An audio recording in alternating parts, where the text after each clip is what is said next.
to AZ Academy USA. Today I'll be reading Little Red Riding Hood. Little Red Riding Hood. Once there was a little girl with a cloak that had a red velvet hood. She was known as Little Red Riding Hood. One day her mother said, "Your granny is sick. Please take her some cakes. They will do her good. Remember to stay on the path and do not stop along the way." "Yes, mother," said Little Red Riding Hood. Her granny lived in a little house in the woods.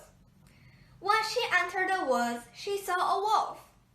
The wolf wished to eat Little Red Riding Hood for lunch, but she did not know that, so she was not afraid of him. "And where are you going?" he asked. "To my granny's house," said Little Red Riding Hood. "And where does your granny live?" asked the wolf. "In the woods, a short distance from here, in a cottage under big 3 oak trees," said Little Red Riding Hood.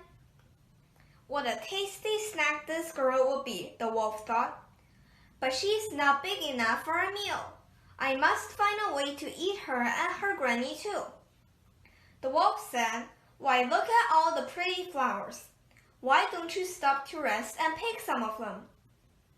Little Red Riding Hood saw the lovely flowers and said, "Granny would love some fresh flowers." Forgetting what she promised her mother, she left the path and went into the woods to pick flowers. Each time she picked one, she saw others even prettier, and so she strayed deeper and deeper into the woods. The wolf hurried to Granny's cottage and knocked on the door. "Who's there?" said a little voice. "It is I, Little Red Riding Hood," said the wolf. "Oh, let yourself in, dear," said Granny. The wolf opened the door. Before Granny could realize what was happening, the wolf gobbled her up. Then the sly wolf, dressed in her nightgown, with a wicked grin, he got into the bed and pulled up the covers. It was quite the disguise.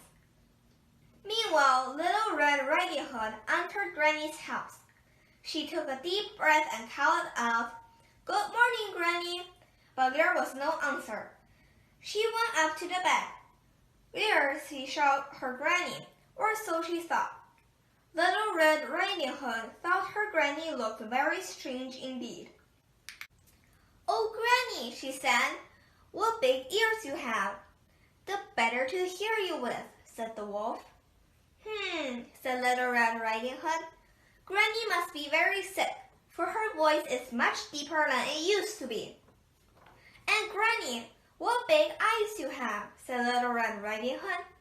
"The better to see you with, my dear," answered the wolf. "And Granny, what big teeth you have," said Little Red Riding Hood.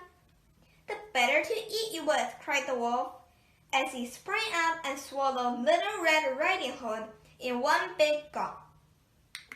After his meal, the wolf went to sleep and began to snore. A hunter who was passing by the cottage heard the snoring. "My," he said, "the old woman sounds terrible. I'd better check on her." The hunter saw the wolf. He realized that the wolf had eaten the old woman. He knew he had to set her free. The hunter set them free, and out jumped Little Red Riding Hood and Granny. "Oh, I'm so grateful you saved us," said Little Red Riding Hood.